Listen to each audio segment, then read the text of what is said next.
Assalamualaikum. Today we are going to talk about functions and graphs. We are basically going to solve the unit 4.1 in this video, but before that I'm going to give you a basic idea of what functions are. So functions basically होते हैं कि something that connects an input to an output. मतलब something like a machine जिसमें like एक box है for example, उस box में आप कोई चीज़ इनपुट करोगे और फिर वहाँ से आपका कोई आउटपुट आएगा। तो this is basically a function in simple terms. Input क्या होता है? जो आप उस पर अंदर डालते हो बॉक्स के अंदर। अब ये इनपुट इन मैथमेटिकल टर्म्स ये है एक्स वैल्यू। ये बॉक्स में आपने डाला और फिर आपको जो बाहर वैल्यू मिलती है वो है वाई वैल्यू।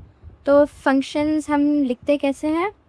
मिसाल के तौर पे जो भी लाइक लीनियर इक्वेशंस होती हैं या फिर लीनियर या फिर क्वाड्रेटिक क्यूबिक, मतलब जिसमें एक्स और वाई के टर्म्स में वो फंक्शंस होते हैं सारे। अब यहाँ पे हमें फॉर एग्जांपल लिखें 4x+3। अब this is a function. To write it as a function हम बस सिंपली क्या करेंगे, y की जगह fx लिख देंगे। fx is equal to 4x+3। तो this is a function. So functions are basically like a list of inputs and outputs. That's it. That's simply what functions are. ये सारे फंक्शंस होता है। इसको ज़रूरी नहीं कि हम एफ एक्स लिखें, हम कुछ भी लिख सकते हैं। यहाँ पे जी एक्स डी एक्स कुछ भी लिख सकते हैं। इट्स नॉट कि कोई फिक्स्ड होता है। क्वेश्चंस में मोस्टली एफ़ और जी यूज़ करते हैं, लेकिन आप कुछ भी लिख सकते हो। लाइक फंक्शंस आप बस एफ़, इसको एफ़ से रिप्रेजेंट करते हैं, लेकिन आप कोई भी अल्फ़ाबेट चूज़ कर सकते हो, लेकिन this is still a function. और इवन अगर आप ऐसे लिखो तब भी ये फंक्शन है। तो let's just start with the exercise.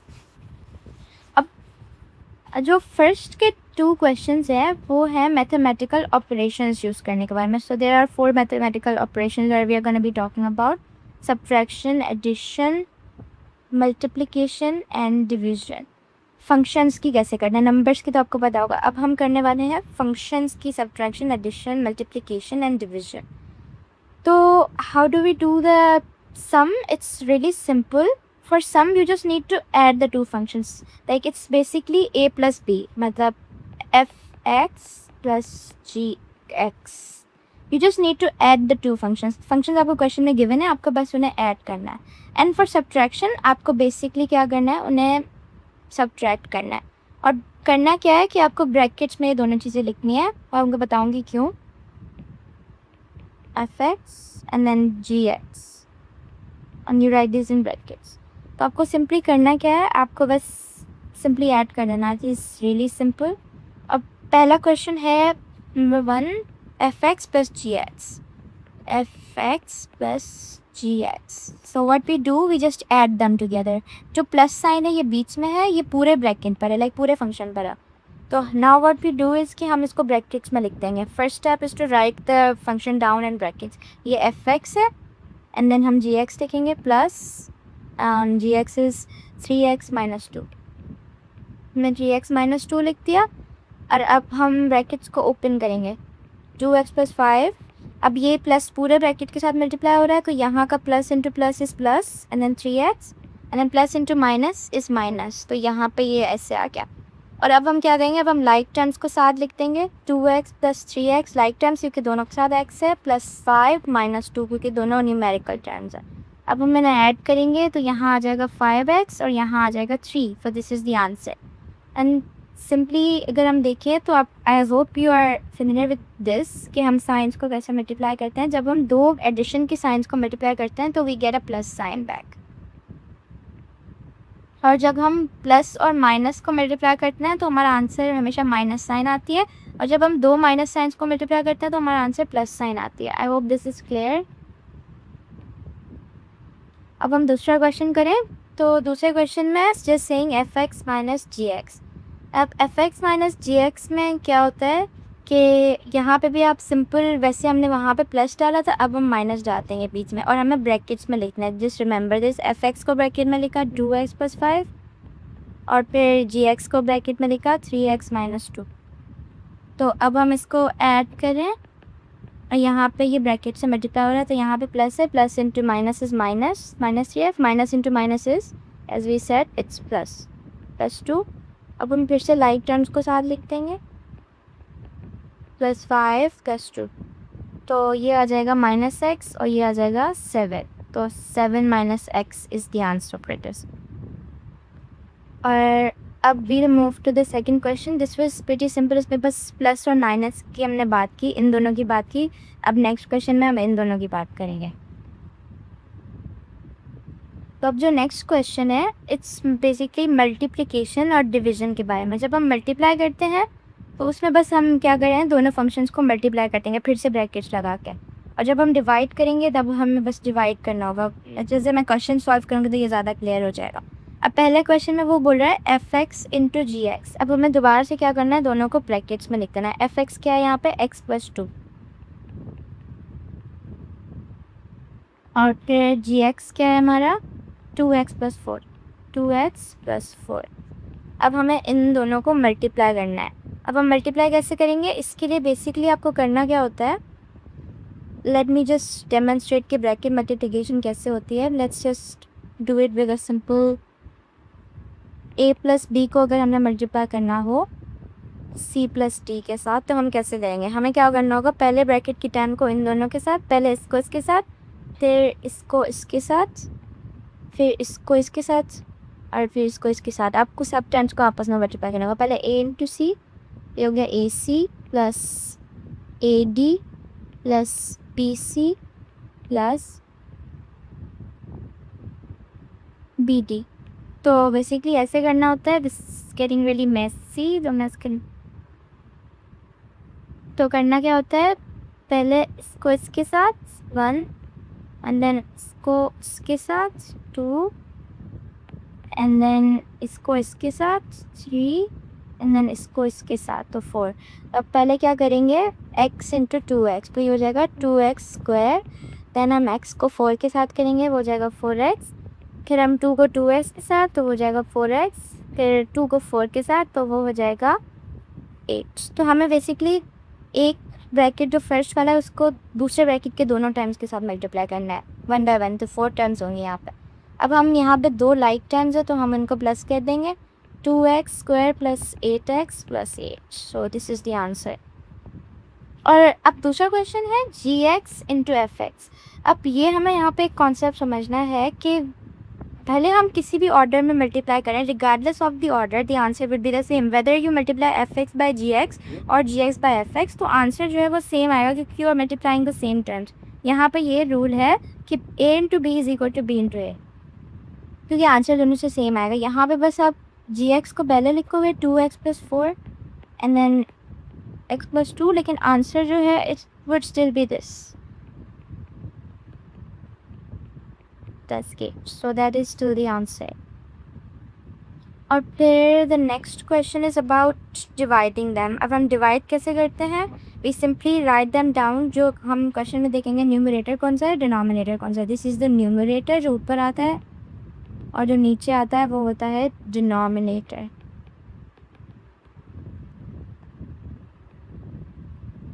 तो अब हम जस्ट राइट दिस डाउन।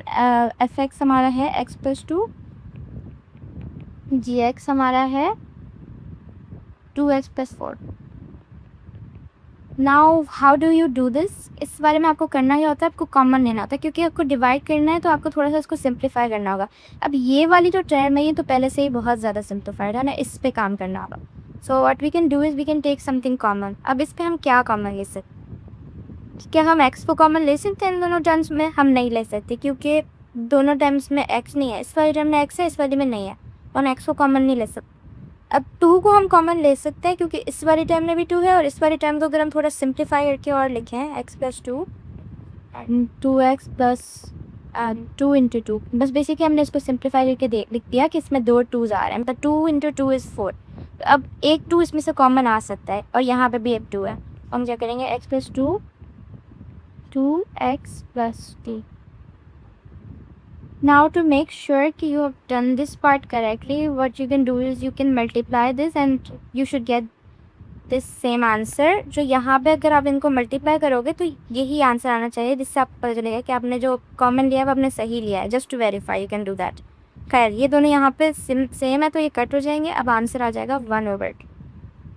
ठीक है, अब यहाँ पे जो दूसरा क्वेश्चन है उसमें न्यूमरेटर gx है और डिनोमिनेटर fx है, वहाँ पे क्या था, उल्टा था। अब यहाँ में our main lesson is that a divided by b is not the same as b divided by a. So इसमें मतलब वहाँ पे मल्टीप्लिकेशन में आप किसी भी ऑर्डर में करो आंसर सेम आता है, यहाँ पे सेम नहीं आता, यहाँ पे इसका आंसर बिल्कुल डिफरेंट आएगा। तो अब हम इसका आंसर कंप्यूट करते हैं। gx is 2x plus 4 and fx is x plus 2। फिर से हम इसको कॉमन लेंगे लाइक वी डिड बिफोर, तो 2 कॉमन आ जाएगा, x plus 2 की वर्किंग सेम रहेगी, x plus 2। अब ये x plus 2 और x plus 2 कट हो जाएगा, तो यहाँ पे आंसर 2 होगा। तो बेसिकली इसका जो रेसिप्रोकल है वो इसका आंसर है, क्योंकि हमने उसको उल्टा कर दिया बिल्कुल। Now for the next part, this is question 3। इसमें थोड़ा नया कॉन्सेप्ट है। अब हमने अब मैथमेटिकल ऑपरेशंस के साथ डील कर लिया है। अब हमारा है कि हमें कंपोजिट फंक्शंस के साथ डील करना है। तो the way you deal with composite functions is that जो फंक्शन पहले लिखा हुआ होता है, यहाँ पे 2 फंक्शन हैं, fx और gx। यहाँ पे हमें 3 एग्जांपल्स दी हुई हैं।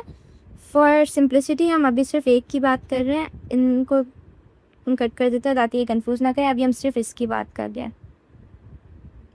सो फॉर सिंप्लिसिटी आप बस देखो कि हम इस फंक्शन की बात कर रहे हैं, और इसको करते कैसे हैं कि जो फंक्शन पहले लिखा हुआ था, जैसे यहाँ पे पहले f लिखा हुआ है, राइट, यहाँ पे पहले f लिखा हुआ है, बाद में g है, फॉग।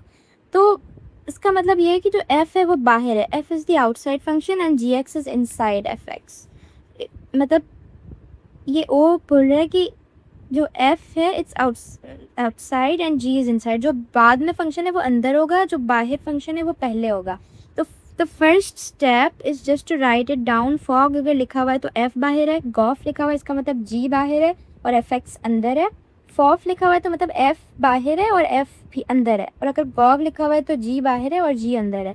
ना हम क्वेश्चंस करेंगे तो ये ज़्यादा क्लियर होगा और फिर आपको पता चलेगा इसको डील करना कैसे।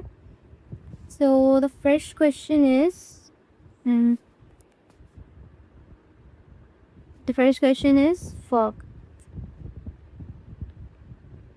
The fog is basically f बाहर है कि gx उसके अंदर है। तो अब हमें करना क्या है, basically the first step is to write down the function of x. Step 1,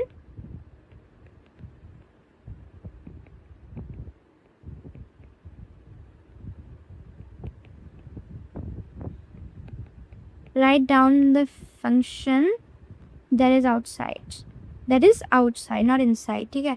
अब outside हमारा क्या है, f है, तो हम fx से फंक्शन सिंपली राइट डाउन करेंगे, 2x plus 2, 2x plus 3। Step 2 is to replace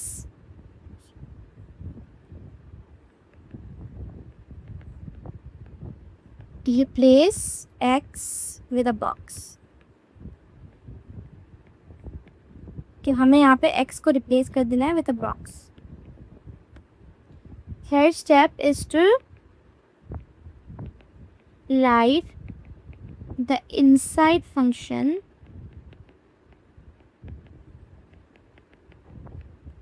in the box.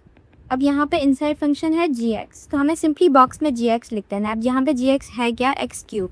अब हम इस बॉक्स में सिंपली x क्यूब लिख देंगे, x क्यूब and plus 3। तो this is the answer, simple. अब हम इसी तरह से दूसरा क्वेश्चन करेंगे following the same steps. I am not gonna write the steps down again, but like for reference you can refer to these would remain the same. अब हमारा दूसरा क्वेश्चन है गॉफ। तो बेसिकली g बाहर है और fx अंदर है।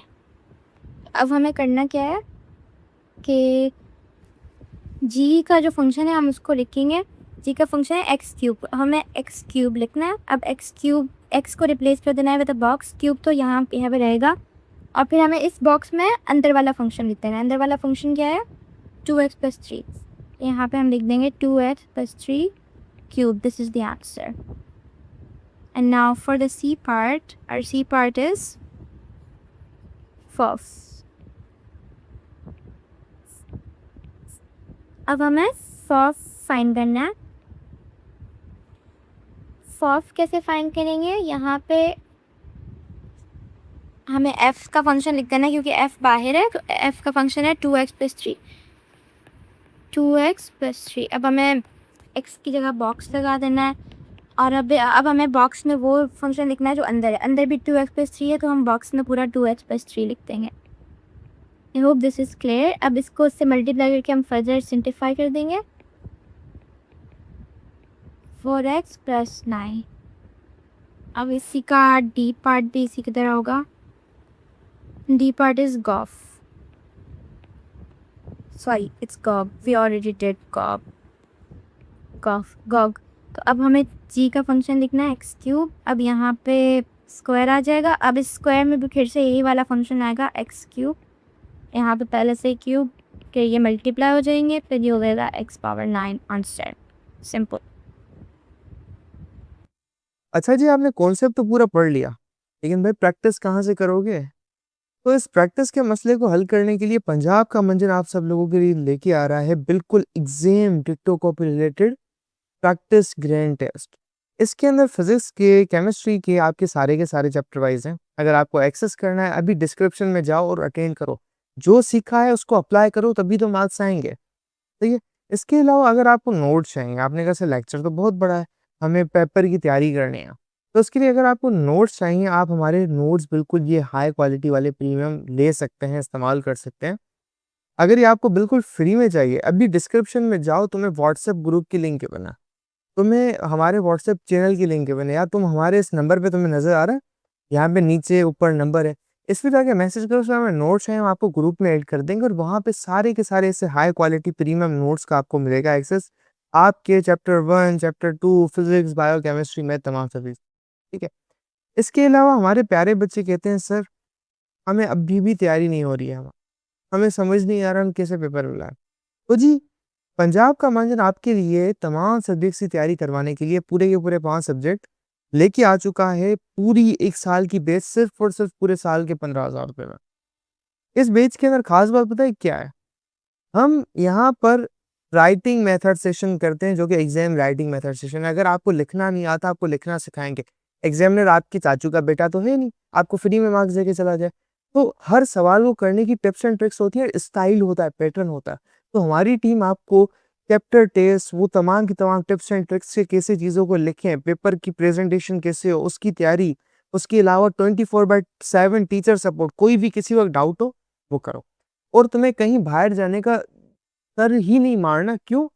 क्योंकि एक हाई क्वालिटी प्रीमियम क्लासेस आपको घर बैठे ऑनलाइन मिल रही है। तो जी क्यों इन लोकल एकेडमी में धक्का खाना? तो ये हमारी टीम आपको सर्व कर रही है।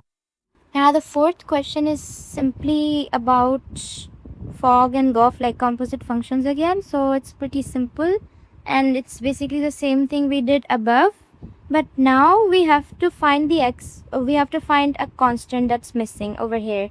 Look, they haven't given us the constant, like the constant for fx is +2, but they haven't disclosed the constant for gx. So we have to find it. The way we do it is, they're saying to find the value of k such that fog and GOF are equal.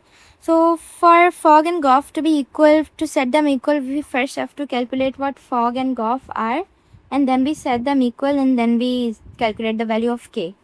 So this first step here would be to calculate fog. And so how do we do that? Fog mein f is outside, so it's the outside function, and then gx is inside. The step 1 to follow up to solve a composite function was to write down the function that's outside. So we write down f 3x + 2, and then we replace x with a box. And then in place of the box we write the inside function, which is gx, which is 6x minus k, 6x minus k plus 2, and then we multiply these, so it is 18x minus 3k plus 2. And now this cannot be simplified any further because these are all, none of these are like terms. Now the second step is to calculate GOF.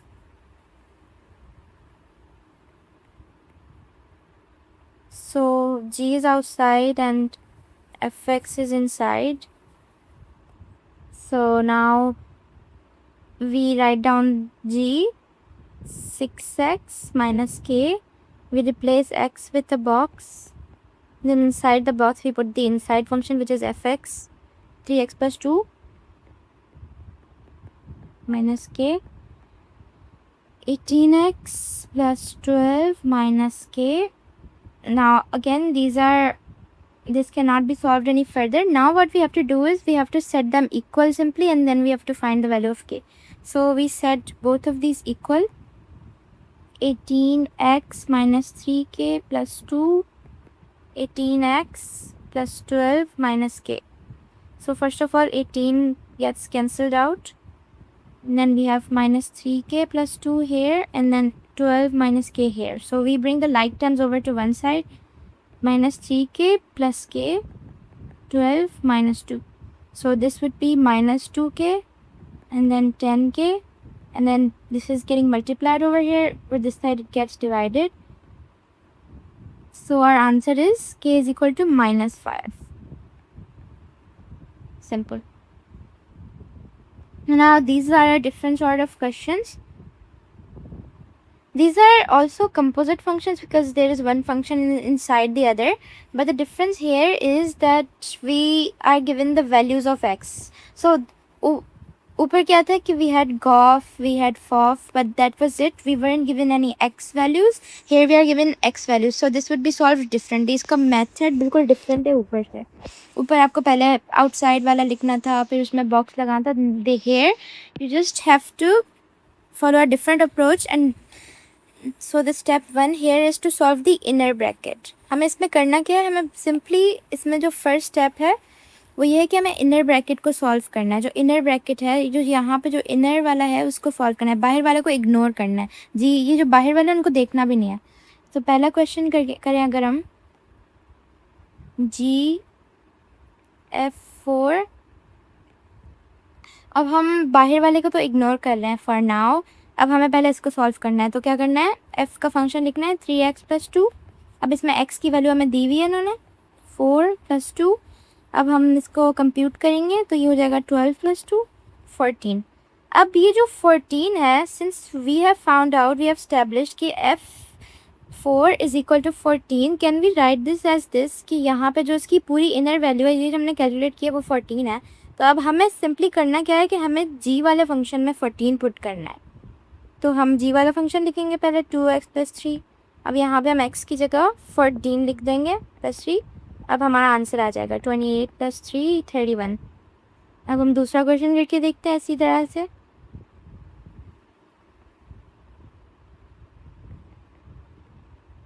तो अब हमारा है F3. अब क्या करना है, बाहर वाले को पहले इग्नोर करना है, हमें सिर्फ F3 फाइंड करना है. अब F3 क्या है, यहाँ पे हम पूरा फंक्शन लिखेंगे. f का फंक्शन क्या है 3x प्लस 2. 3x प्लस 2 यहाँ पे लिख दिया. अब यहाँ पे हम x की जगह 3 लिख देंगे प्लस 2. 9 plus 2 is 11. अब हम सिंस वी हैव एस्टैब्लिश्ड कि f3 is equal to 11, so can we write outside function and then inside we have 11, just 11. तो अब हमें क्या करना है, दोबारा से f वाला फंक्शन, क्योंकि बाहर भी हमारा x है और सॉरी f है, तो 3x प्लस 2. अब हमें क्या करना है, x की जगह बस 11 पुट कर देना है. सो आपको यहाँ पर 2 दफ़ा वो कंप्यूटेशन करनी है, लेकिन it is fairly simple once you understand the rules. यहाँ पे आंसर आएगा 35. अब हमें थर्ड क्वेश्चन करना है Fg-2.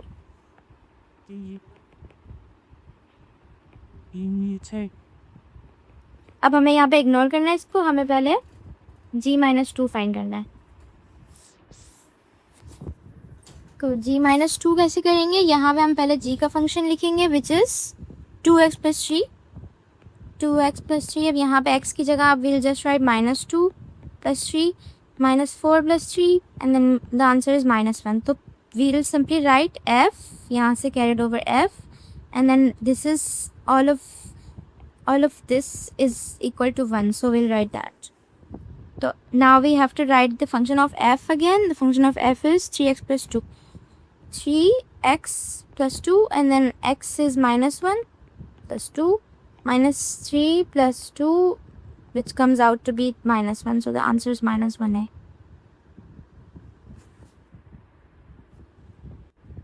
Now this is a different concept, inverse. हमें inverse के लिए different rules के बारे में बात करनी होगी. Inverse basically क्या होता है, एक फंक्शन का जो inverse होता है वो हम लिखते कैसे हैं, f minus 1x. अब ये करते कैसे हैं, इसके लिए हमें थोड़ी बात करनी होगी, लाइक स्टेप्स वगैरह. तो we'll just write them down और आपको पता चल जाएगा. So let's just take the first example, fx is equal to 2x minus 3. अब हम इस पे हम इन्वर्स की बात करते हैं कि करते कैसे हैं, क्या करते हैं. So now first step for inverse is to write fx as y. ठीक है, तो यहाँ पे हम y लिख देंगे, y is equal to 2x minus 3. And second step,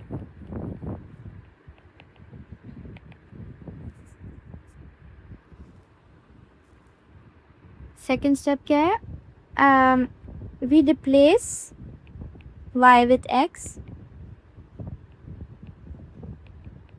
and x with y. Basically हम इन्हें इंटरचेंज कर लेंगे. एक जहाँ पे y है वहाँ पे हम x लिख देंगे, जहाँ पे x है वहाँ पे हम y लिख देंगे. जैसे यहाँ पे y है तो हमने यहाँ पे x लिख दिया, यहाँ पे x है तो यहाँ पे हमने y लिख दिया. The third step is to make y the subject.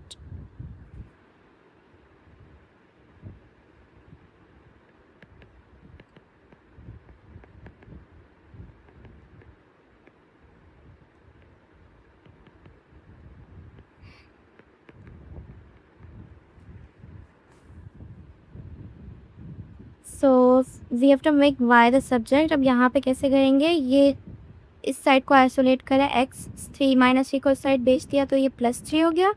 2y, अब ये 2y को यहाँ पे मल्टीप्लाई हो रहा है, वहाँ जाके डिवाइड हो जाएगा. सो अब y को सब्जेक्ट बना दिया, y is equal to s plus 3 into. अब लास्ट स्टेप यहाँ पे क्या होगा,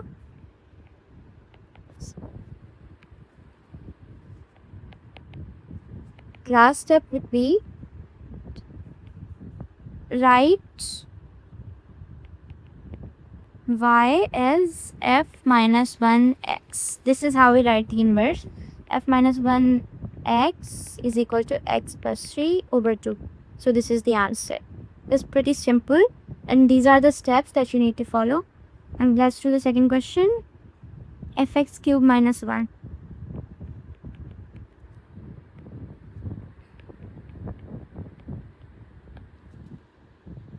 Fx, 4x cube, sorry, 4x cube minus 1. So the first step is to write y here. Y is equal to 4x cube minus 1, and then you need to replace y with x and x with y. Here x, here y, minus 1. Then you need to make y the subject, x plus 1, 4y cube, x plus 1. Right.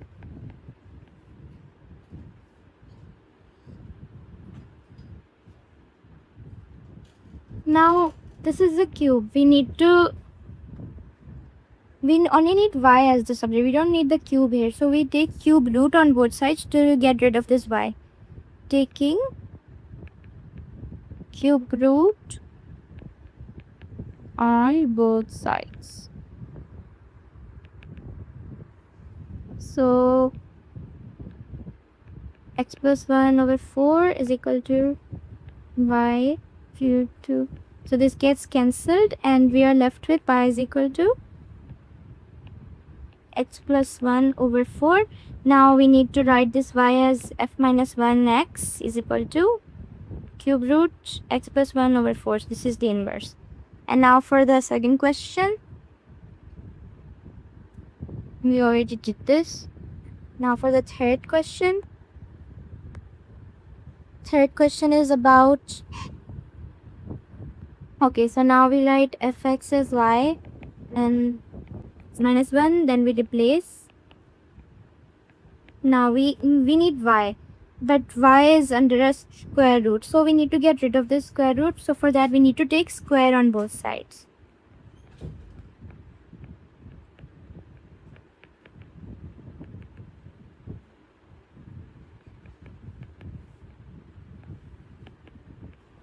And this gets cancelled. X square y minus 1. We need to make y the subject, so we send 1 over to that side. And now we just need to replace this y with fx inverse, and this is it. And now we have the fourth question. The fourth question is about x plus 1 3x minus 2. So simply we write y over here, then x plus 1 3x minus 2 simply, and then we need to multiply these to get simplified expressions. As we have covered before, the way we do this is first we multiply x by both terms and then y, then 1 by both terms. Simple. So the answer here is getting too congested, so answer here will be 3x square minus 2x plus 3x minus 2. And now we see there are like terms here, so we write the like terms down. 3x minus plus x minus 2. Now we need to make y the subject. Now first we need to replace x 3y square plus y minus 2. Wait a second. Just give me a minute.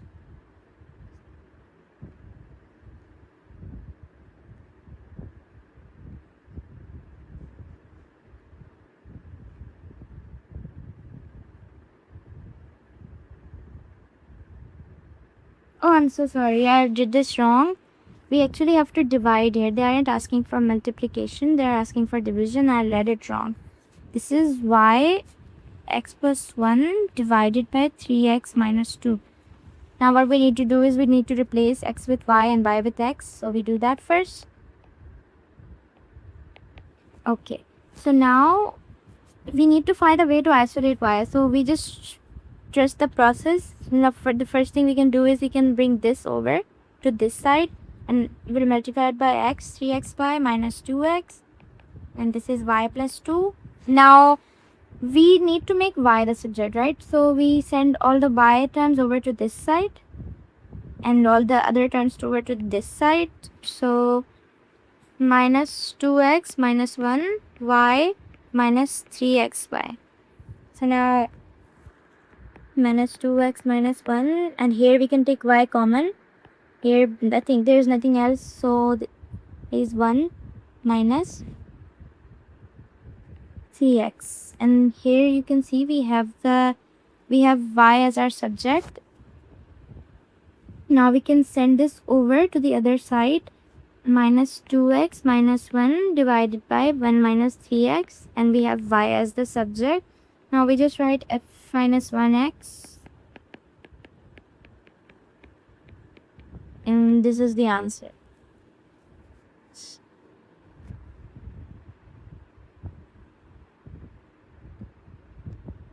So with that we are done with our question 6. Now we'll move on to question 7.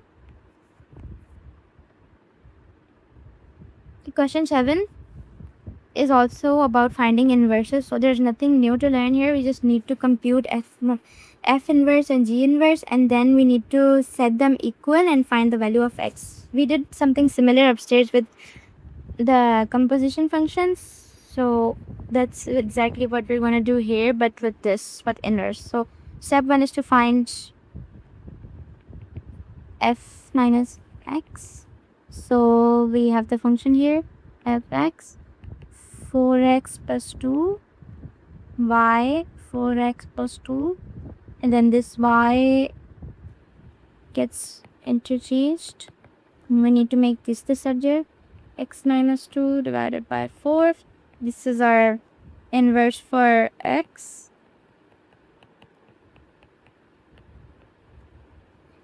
In the same way, we also need to find g minus 1x.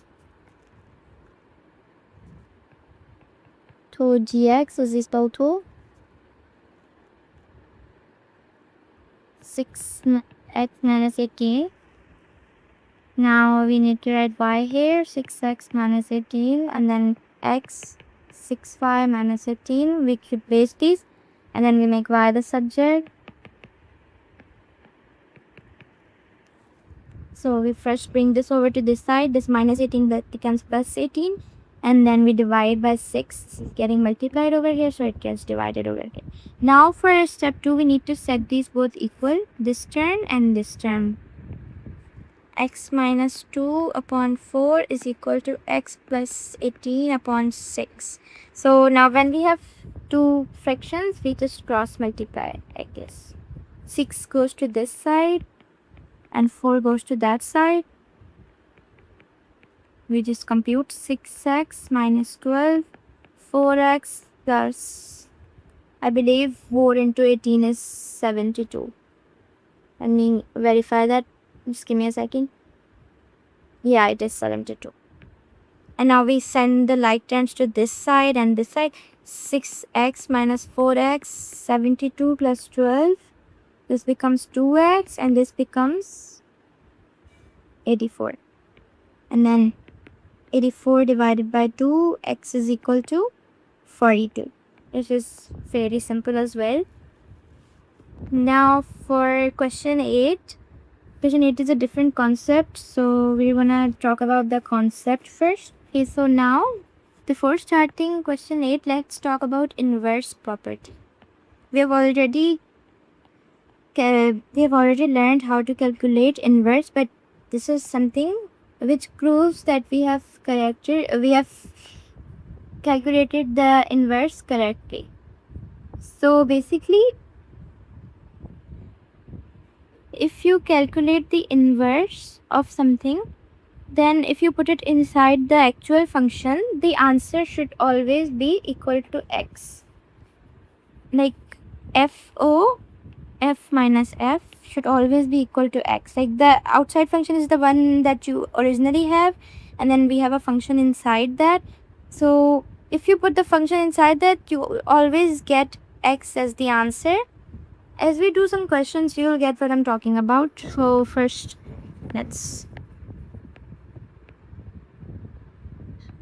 we have 4 questions for this.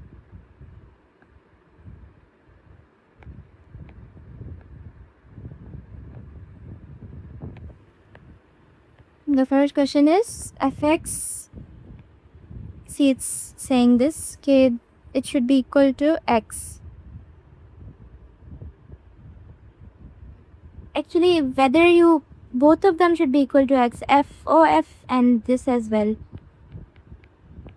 This is just the inverse property and we need to verify it. So first of all, we need to find the inverse of this first expression.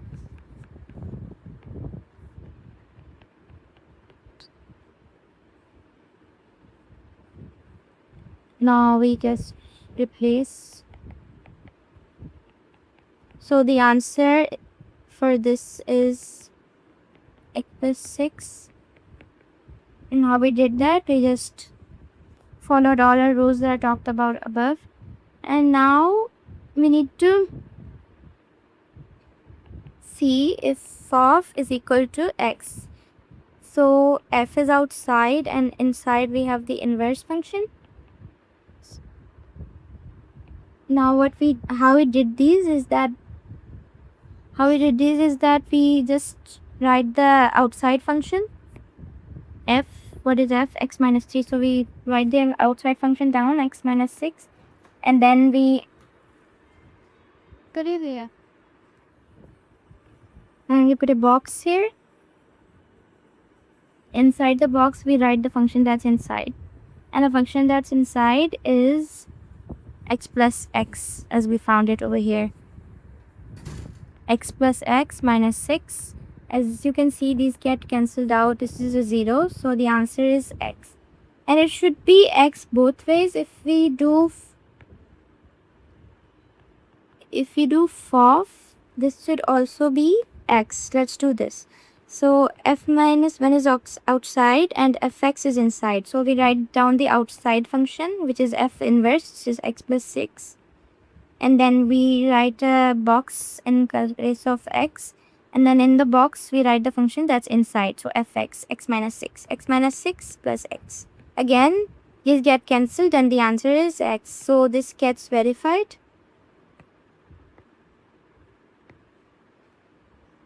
And now for part 2, 7x minus 4. I'm just going to do it one way, but I've showed you in the first part how it's done both ways, like FOF and FOF inverse and F inverse OF. So you know both ways you can compute this, but I'm just gonna, for the other part, I'm just gonna show you FOF minus 1 because it gets repetitive and it's the same thing. So 7x minus 4. Now we calculate the inverse of this, 7x minus 4. Sorry.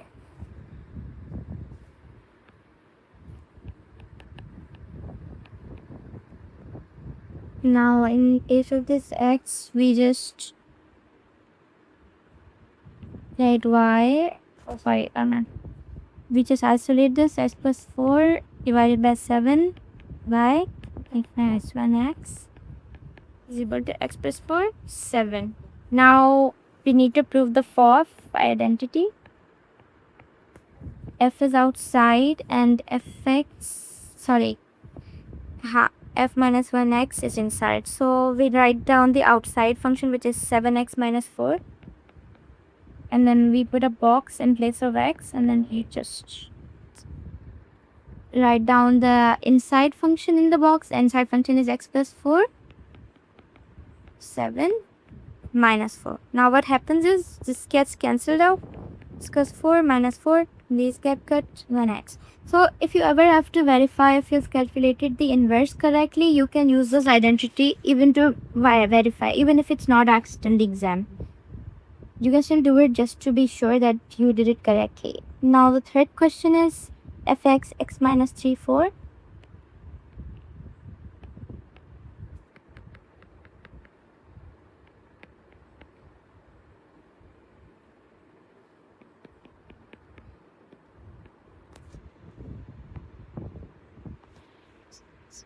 Now again we find the inverse.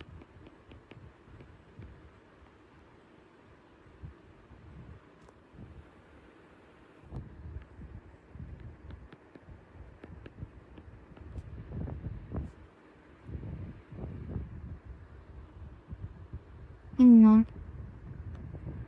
Wait a sec. Okay. So 4x y minus 3, and then this 3 comes over here because to have y.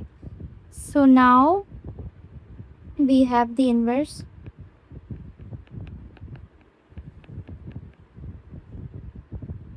Now we verify the FOF.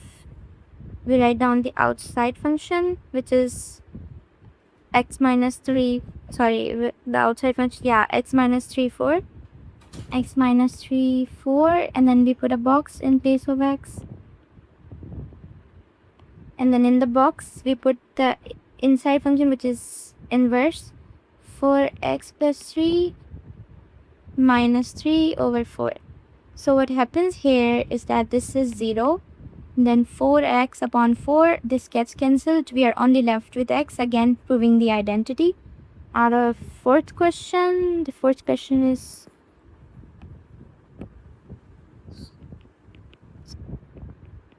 x minus 4, x plus 2. Okay, so again we write down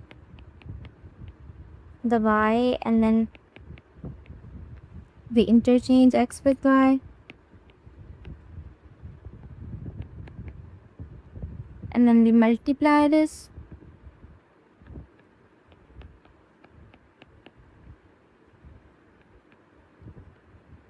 X bar plus 2x, y minus 4.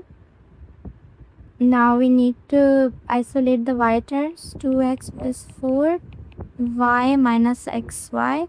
2x plus 4, y 1 because there's nothing else here, just 1y, and then minus x. Again, to verify that you've calculated the common correctly, you can multiply this into this and make sure that you end up with this answer. Now we have isolated y, we just need to send this bracket over to the other side. It's getting multiplied here, so it gets divided over there. So now you have the inverse 1 minus x. And now we need to prove the fourth identity. Let's just write down the original function, x minus 4, x plus 2, and then in place of the x you can write a box. There are two x's here, and then we write the function that we calculated, 2x plus 4 minus 4, and then of which 1 minus x, and then 2x plus 4 minus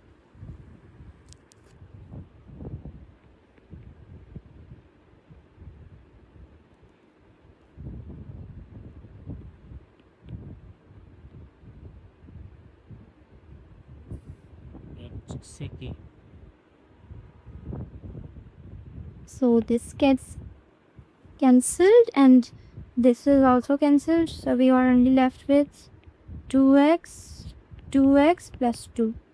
Now we can do nothing with 2x, but we can take 2 common here, so we take 2 common here and then we're left with x plus 1. Wait a second, there's something wrong with this. I need to see. They're not getting the right answer. Just a second.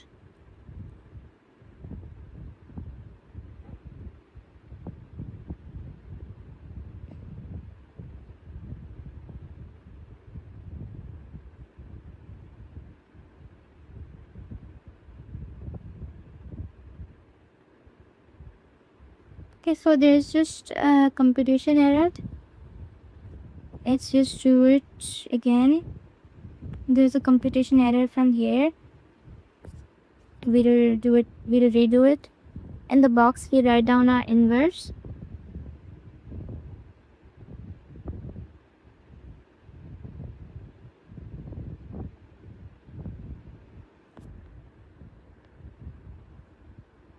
I think there's something wrong with the inverse as well.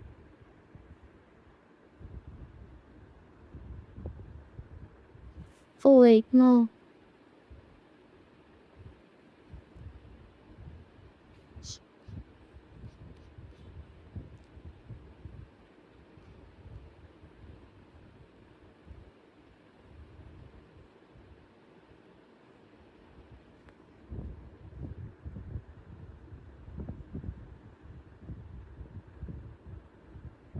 Our inverse is right, we just did some computation error, so let's do this again. We put our inverse on the boxes. 2x plus 4 and minus x minus 4, and 2x plus 4 1 minus x, and this is plus 2. So now we need to bring this over 1 minus x. We need to bring this over here too, so we need to multiply this by 1 minus x. 2x plus 4 minus 4 1 minus x. Sorry,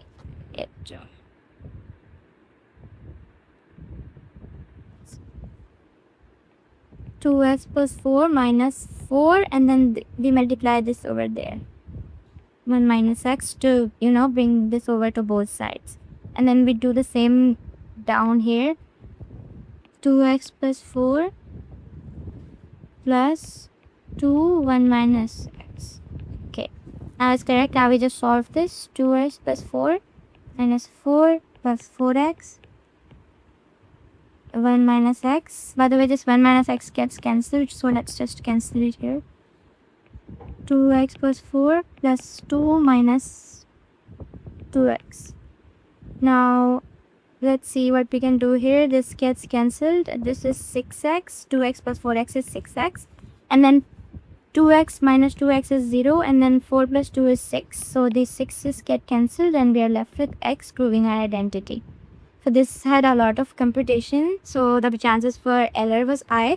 As you can see, मेरा पहला answer नहीं आ रहा था, तो I had to do it again to make sure. तो as long as you don't get x, तो आपको answer में कुछ मसला है, तो you have to do it again and again just to get x, क्योंकि इस आइडेंटिटी में x आना ज़रूरी है.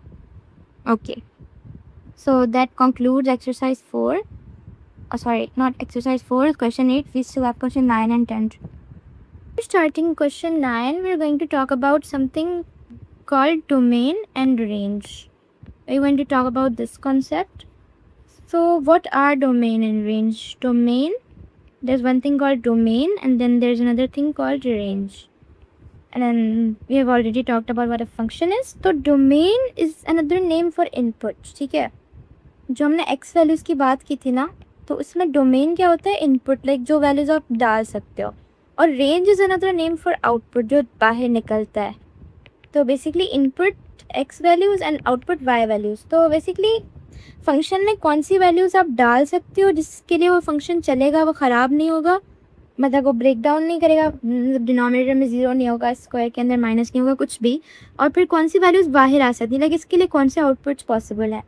और एक और इम्पॉर्टेंट रूल ये है कि जो fx होता है उसका जो डोमेन होता है, उसकी जो x वैल्यू होती है वो इसके इन्वर्स फंक्शन की रेंज होती है, क्योंकि उल्टा हो जाता है. और जो fx की रेंज होती है, जो fx की y वैल्यूज़ होती हैं, वो उसका डोमेन होता है इन्वर्स फंक्शन का. You need to take a screenshot of this. और ये बहुत ही इंपॉर्टेंट रूल है जो आपको याद रखना है, ये वाला रूल है कि domain fx is equal to range of f inverse and range fx is equal to domain of f inverse. So with that, we are going to do the 9th question, which is about domain and ranges वगैरह, और इसके बाद ये ज़्यादा clear हो जाएगा.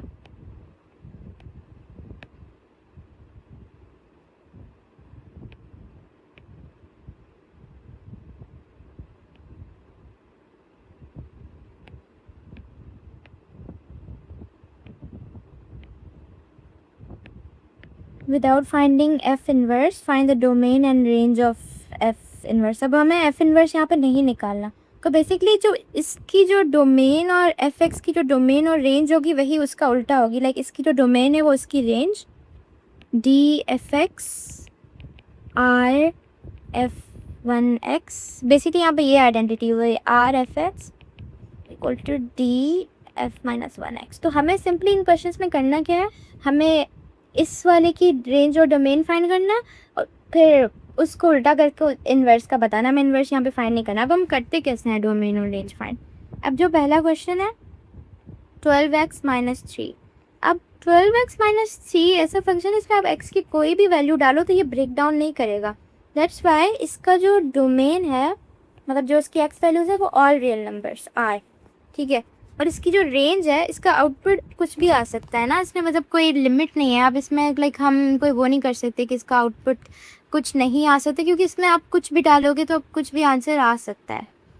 तो इसकी जो रेंज है that is also all real numbers, क्योंकि इसमें कुछ इन्फिनिटी तक कुछ भी आ सकता है. Like r is equal to -infinity से लेके पॉजिटिव इन्फिनिटी. लाइक आप इसमें कोई भी वैल्यू इनपुट करो वो आ सकती है. तो हम इसमें कोई नंबर्स ऐसे सच बता नहीं सकते कि ये यहाँ से लेके यहाँ तक, क्योंकि कुछ भी आ सकता है. तो अब हमें इसका नहीं बताना, लेकिन हमें इसके इन्वर्स का बताना है. तो इन्वर्स का क्या होगा, बस इसका उल्टा हो जाएगा. इसकी जो अच्छा, इसमें तो दोनों सेम आंसर्स हैं, तो फिर डोमेन और रेंज दोनों ऐसा है. तो अब जो f इन्वर्स का डोमेन होगा वो क्या होगा, f(x) की जो रेंज है वो ये है r.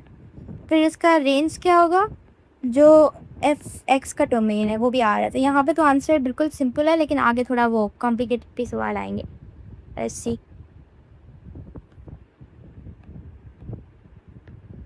अब दूसरा सवाल क्या है, 1/2x + 8. अब यहाँ पे अगेन आप कोई भी वैल्यू इसमें डालो तो ये ब्रेक डाउन नहीं करेगा, ये वही आंसर आएगा इसका. Like this does not break down for any value. तो इसमें सेम वही वाली वर्किंग होगी. अब यहाँ पे x कुछ भी डाल दो तो वैल्यू आ जाएगी, like all real numbers for that reason. तो हम इसी का आंसर यहाँ पे कॉपी एंड पेस्ट, क्योंकि यहाँ पे भी डोमेन आर होगा, ऑल रियल वैल्यूज, उसका आंसर कुछ भी आ सकता है, इन्फिनिटी, नेगेटिव से लेके पॉजिटिव, कुछ भी आ सकता है।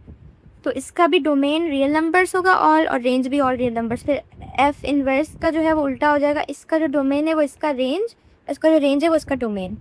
अब यहाँ तक तो बिल्कुल सिंपल क्वेश्चन थे। थर्ड क्वेश्चन में थोड़ी ट्रिक है, x+1 नंबर।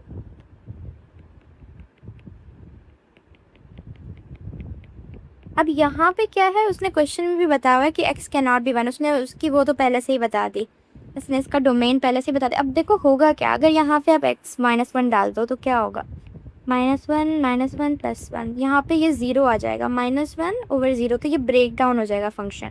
तो ये जो है इस वाले फंक्शन में आप -1 डाल ही नहीं सकते, तो it can not be part of the domain. तो f(x) का जो डोमेन है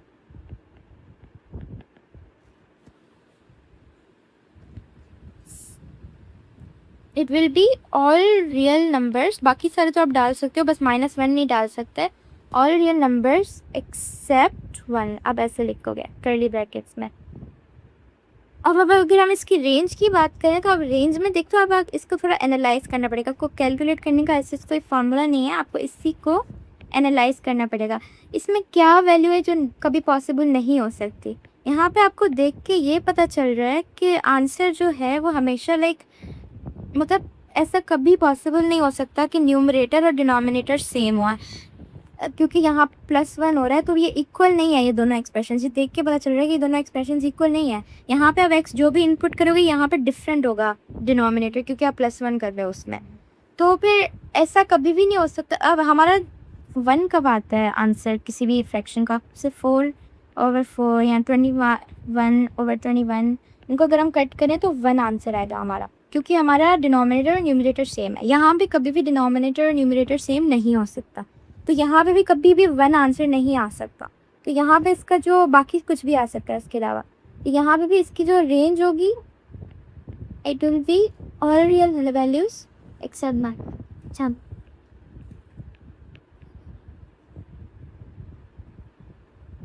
all real values except 1 basically,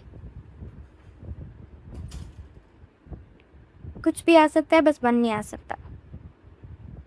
तो अब हमें लेकिन इसका नहीं बताना, हमें f-1 का बताना। तो f-1 का फिर क्या होगा, डोमेन जो है वो रेंज इसकी वो सेम यही है R1, और फिर इसका जो रेंज है वो भी यही होगा, इसका जो डोमेन है बेसिकली R2 1। अब इसका जो लास्ट क्वेश्चन है, लेट्स लुक एट दैट। इसका लास्ट क्वेश्चन क्या है, x-2। अब यहाँ पे भी उन्होंने पहले से ही क्वेश्चन में रेंज बता दिया कि इसमें 2 नहीं आ सकता, बिकॉज ऑब्वियसली अगर इसमें आप 2 डालोगे तो क्या होगा कि दिस विल ब्रेक डाउन। यहाँ पे अगर आप 2 डालोगे 2 - 2 तो ये 0 आ जाएगा, 0 कभी भी इसमें नहीं आ सकता, नहीं सॉरी। Let's do question 9 का fourth part. This one is also about domain and range. So the question is f(x) is equal to x-2। इधर भी हमें रेंज पहले से ही दी हुई है कि जो x की वैल्यू है it either has to be greater than 2 और 2, because स्क्वायर रूट का रूल होता है कि अगर आप यहाँ पे कोई आप कोई 2 से छोटी वैल्यू डालो, फॉर एग्जांपल आप 1 डाल रहे हो यहाँ पर 1 - तो भी आंसर क्या आएगा, माइनस आएगा, और ये एरर देगा आपको, तो ये फंक्शन वैलिड नहीं होगा। x 2 से ग्रेटर वैल्यूज़ के लिए ये फंक्शन काम ही नहीं करेगा। तो इसकी फिर हमारे पास रेंज क्या होगी, सॉरी डोमेन क्या होगा f(x) का। डोमेन उन्होंने पहले से ही क्वेश्चंस में दिया हुआ है, डोमेन इसका होगा 2 और उससे देख आगे सारी वैल्यूज़ लाइक 2 to इन्फिनिटी। लेकिन 2 से कम कोई भी वैल्यू अगर आप दोगे तो माइनस में आंसर आएगा, क्योंकि यहाँ पे -2 है, आप कोई भी वैल्यू दो, यहाँ पे 1.5 1 या फिर 0.5 कुछ भी दो, माइनस में आंसर आएगा, और माइनस में आंसर आएगा तो फिर आपका आंसर नहीं आ सकता, लाइक एरर आ जाएगा। तो डोमेन तो ये, अब इसकी रेंज क्या होगी, अब इसकी हम अगर रेंज ढूंढने की बात करें तो रेंज में आप अगर देखो तो जो हमें पता है स्क्वायर रूट के बारे में। स्क्वायर रूट में आप कोई भी चीज़ डालो तो आंसर जो है वो हमेशा हमेशा मतलब पॉजिटिव आता है। इसका आंसर कभी भी नेगेटिव नहीं आ सकता, कभी भी नहीं आ सकता इसका आंसर नेगेटिव, क्योंकि like that is the rule of roots. ठीक है, तो कोई भी आंसर अगर पॉजिटिव आता है तो मतलब इसका मतलब क्या है कि 0 से कम नहीं हो सकता। तो मतलब हमारी रेंज क्या होगी, 0 से लेके इन्फिनिटी। अब हमसे क्वेश्चन में एफ एक्स की रेंज और डोमेन नहीं पूछा, बल्कि एफ के इन्वर्स का पूछा। अब एफ इन्वर्स का जो डोमेन है वो क्या होगा, एफ एक्स का जो इन्वर्स है उसका डोमेन है वो एफ एक्स की रेंज होगा।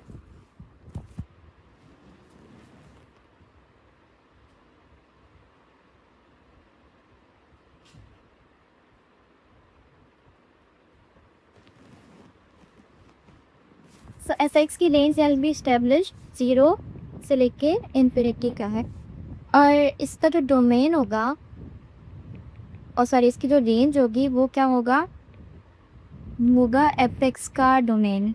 तो वो हमने ऊपर इस्टेब्लिश किया, वो तो क्वेश्चन भी गिवन है 2 से लेके इन्फिनिट। Simple as that. अब हमें अपना लास्ट क्वेश्चन करना है, क्वेश्चन 10।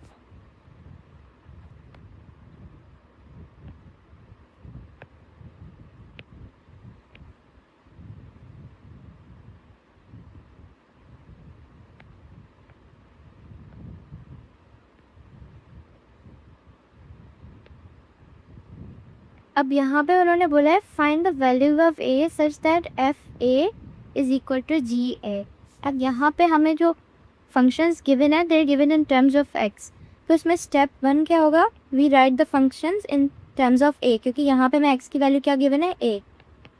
राइट द फंक्शंस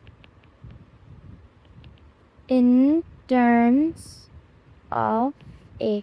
तो एफ ए रिपीट, हम एक्स वाला फंक्शन लिखेंगे एफ एक्स स्क्वायर प्लस 9, यहाँ पे हम ए लिख देंगे ए स्क्वायर प्लस 9, और दूसरा फंक्शन जी है,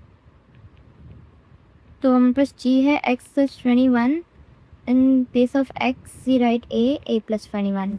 अब हमें ऐसी वैल्यूज फाइंड करनी है जिस पर ये दोनों इक्वल हों, तो हम इनको पहले तो इक्वल सेट करेंगे। We have to form a quadratic, we have to solve a quadratic equation है, हमें लिख दिया। अब हमें इस सारी इक्वेशन सारे टर्म्स को इस साइड लाना होगा, a square plus 9 minus a minus 21 is equal to 0।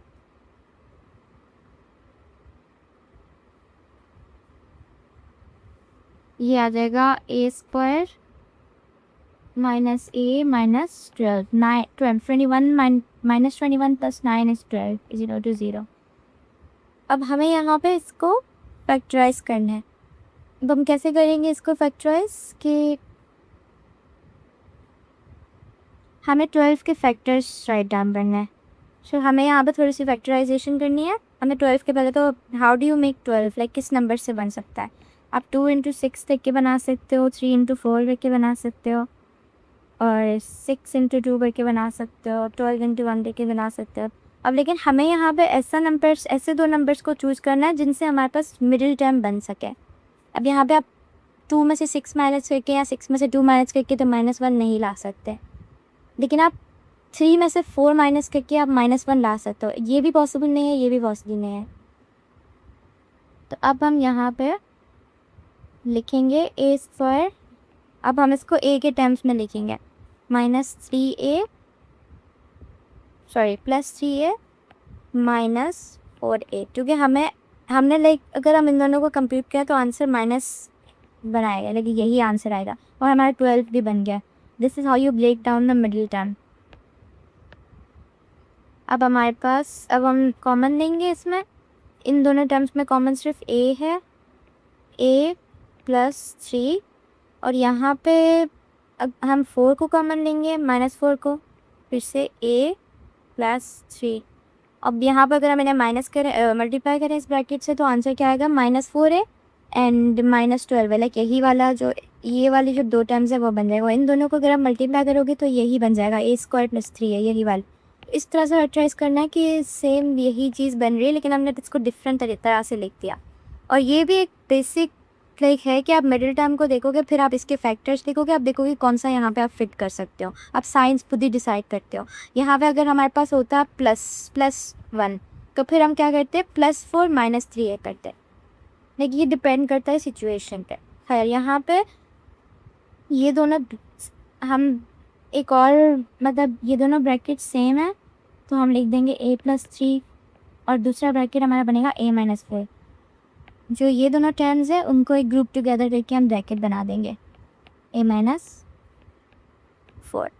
अब चूँकि this was all equal to 0, तो हम इनको अलग अलग 0 के इक्वल पुट करके वैल्यूज़ फाइंड करेंगे a की। a + 3 = 0 मतलब a = -3 एंड देन a - 4 = 0 मतलब a + 4 = 0। तो यहाँ पे हमारे पास a की वैल्यूज़ आई 4 या -3, 2 वैल्यूज़ आती हैं। क्वाड्रेटिक जब भी सॉल्व करोगे तो 2 वैल्यूज़ आएंगी। तो दिस कंक्लूड्स आवर लेक्चर।